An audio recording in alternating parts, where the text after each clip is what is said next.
조갑제 TV 시청자 여러분 안녕하십니까? 그리고 조갑제 TV 회원으로 가입해 주신 여러분 감사합니다.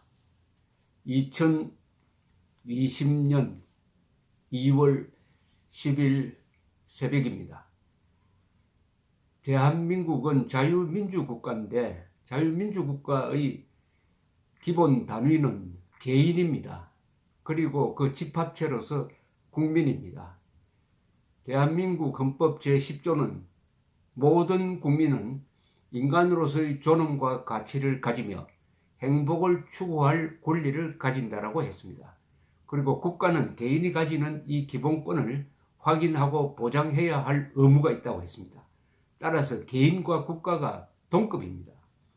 어떤 점에서는 개인이 국가보다 우선합니다. 따라서 어떤 사안이 발생했을 때 좌익들은 집단으로 움직입니다. 그러나 자유민주 세력은 개인이 앞섭니다. 개인의 결단이 모여서 국민의 의지로 형성이 되는 것입니다. 그러니까 무엇보다도 개인입니다. 그런 현상이 요사이 벌어지고 있습니다.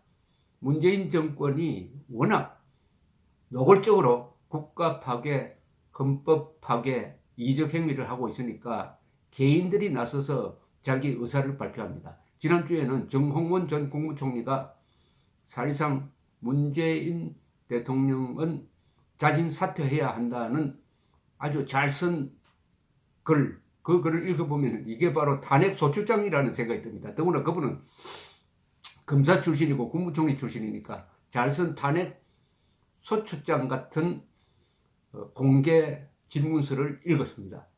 아직도 답변이 없어요.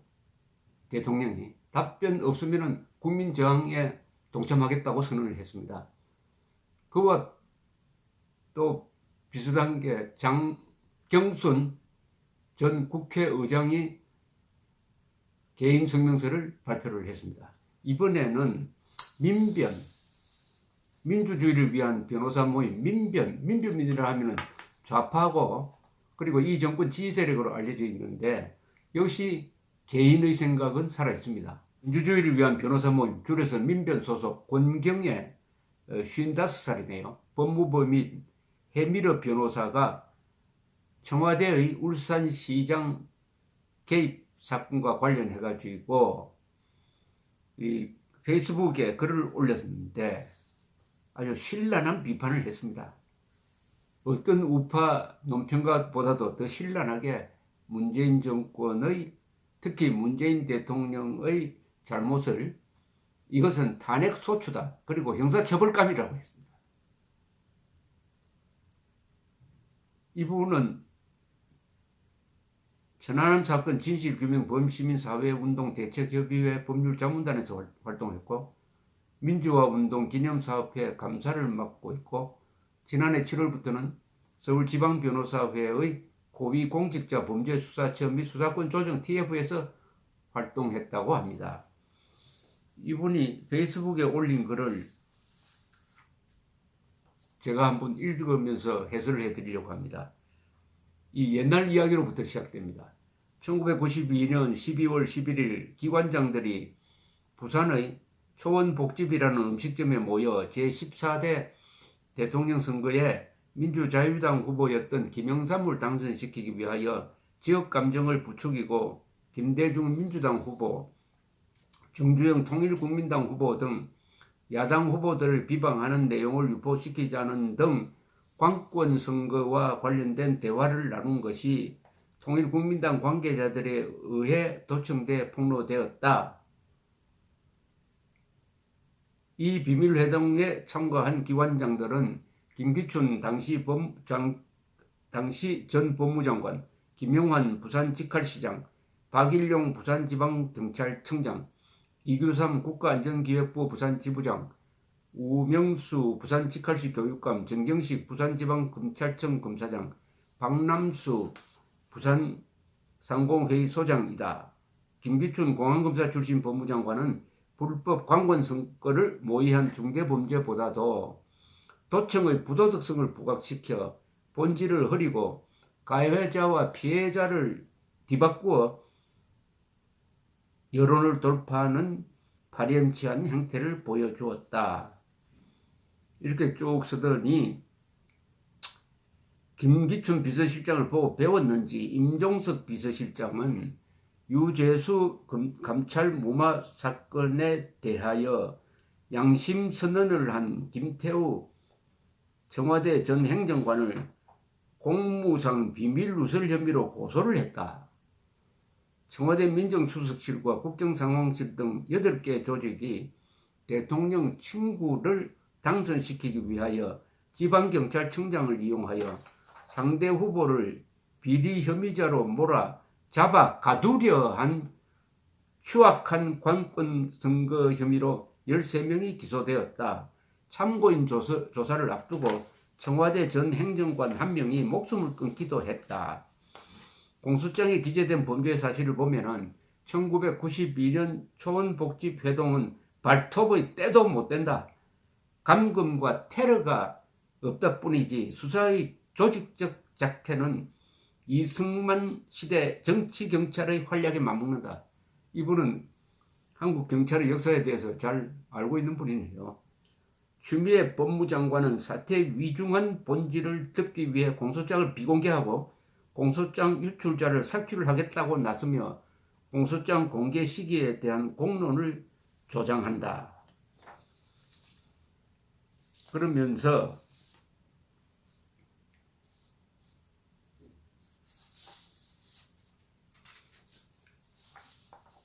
권 변호사는 이어서 민주화 세력은 독재 정권을 꿈꾸고 검찰은 반민주주의자들에 저항하는 듯한 초현실에 대해 책임 있는 발언을 해야 할 사람은 입을 꾹 닫고 여론이 잠잠해지기만을 기다리고 있다.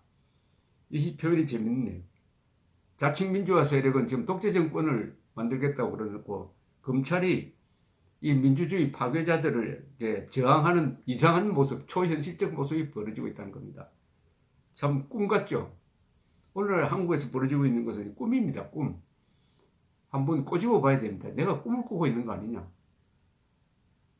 야당이 저 모양이니 총선이 지나면 다 묻힐 것이라고 참고 기다리고 있는 것인가? 이것은 문재인 씨를 지칭한 거네요. 총선에서 이기기만 하면 이게 다 뜯고 넘어갈 수 있다. 이런 뜻인 것 같습니다. 이런 뜻을 비판하고 있습니다. 그러면서 5월 10일 문재인 대통령 사진을 첨부를 했습니다. 그때 취임사를 통해서 주요 사안은 대통령이 직접 언론에 브리핑하겠다고 했는데 지금까지 침묵을 지키고 있는 것을 비판한 겁니다. 이 권 변호사는 지난 7일에 올린 글에서도 이렇게 지적을 했습니다. 청와대 조직이 대통령 친구의 당선을 위해 경찰청장에게 수사 청부를 하고 수사 상황을 보고받으며 사실상 수사 지휘를 했다는 혐의로 13명이 기소되었다. 추미애 법무장관이 공소장 비공개 결정으로 국민의 알 권리를 통제했지만 막아질 일이 아니다. 공소장 내용은 대통령의 명백한 탄핵 사유이고 형사처벌 사안이다. 그분은 가타부타 이런 방구가 없다. 이곳은 왕정이거나 입헌 군주제 국가인가 라고 했습니다. 입헌 군주제 국가도 이렇게는 넘어갈 수 없죠. 입헌 군주제 국가에서 왕이 반역죄를 저지르면 처벌 안 합니까? 권 변호사는 이어서 검경 수사권 조정과 공수처 설치에 대해서도 강하게 비판을 했습니다. 울산시장 선거 개입 공소장을 보면은 경찰이 영장 청구권까지 부여받으면은 생길 험한 상황에 대한 예견이 가능하다. 이런 경찰에, 정권의 주구가 된 경찰에 구속영장 청구권을 주면은 경찰 국가 공포 정치가 경찰에 의한 독재가 가능하다 하는 이런 취지입니다. 이들의 목적은 범죄 수사가 아니라 김기현 전 울산시장의 주변 인물에 대한 영장 관련 보도가 언론에 나가서 여론을 조작하는 것에 맞춰져 있었다. 그러니까 수사를 해가지고 영장이 기각될 걸 각오를 하고라도 영장 신청을 검찰에 했습니다. 검찰이 그걸 보니까 이건 안 된다 해가지고 기각해버렸습니다. 그런데 언론에는 영장 신청을 했다는 것이 보도가 되었으니까 목적 달성한 거죠. 그러니까 수사가 목적이 아니라 여론을 조작해가지고 김기현 야당 시장을 낙선시키겠다는 목적을 두고 경찰이 움직였으니까 이 경찰은 수사기관이 아니라 정권의 일종의 뭡니까? 심부름센터 역할을 했다. 권 변호사는 검경 수사권 조정으로 유일하게 남아있는 검사의 경찰 견제 수단이 검사의 영장 청구권인데 만약 황운하 당시 울산지방경찰청장에게 법원에 대한 영장 청구권이 있었다면 어떻게 그림이 전개되었을까? 끔찍하죠. 경찰이 영장 청구권을 가졌더라면 세 사람, 김기현 씨 주변 인물 세 사람은 구속됐을 겁니다. 구속.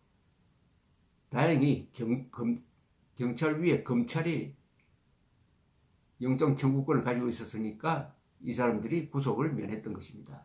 검찰이 경찰을 견제하지 못하면은 대한민국은 경찰 국가로 바뀐다. 이런 이야기입니다. 권 변호사는 경찰은 양심 있는 경찰이겠죠. 여기서 나오는 경찰은 검사처럼 별 볼 일 없는 변호사 자격증이나만 믿고 사표를 내던지며 부당한 수사 개입에 저항할 수 있는 배수진도 없다.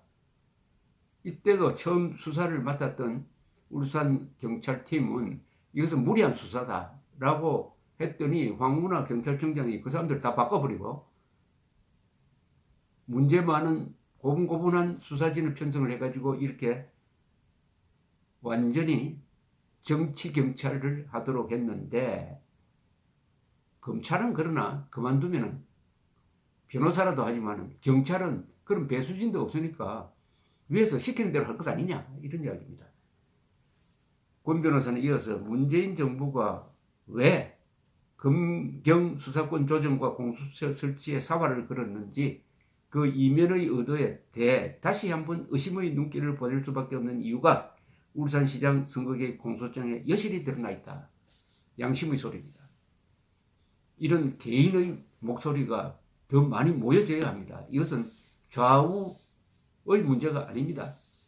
헌법이 파괴되느냐, 헌법이 유지되느냐, 자유가 지켜지느냐, 자유가 침해받느냐, 거짓이냐, 진실이냐의 대결입니다. 여기는 좌우가 없습니다. 권 변호사 같은 분들이 민변에서 많이 나오시기를 기다립니다. 감사합니다.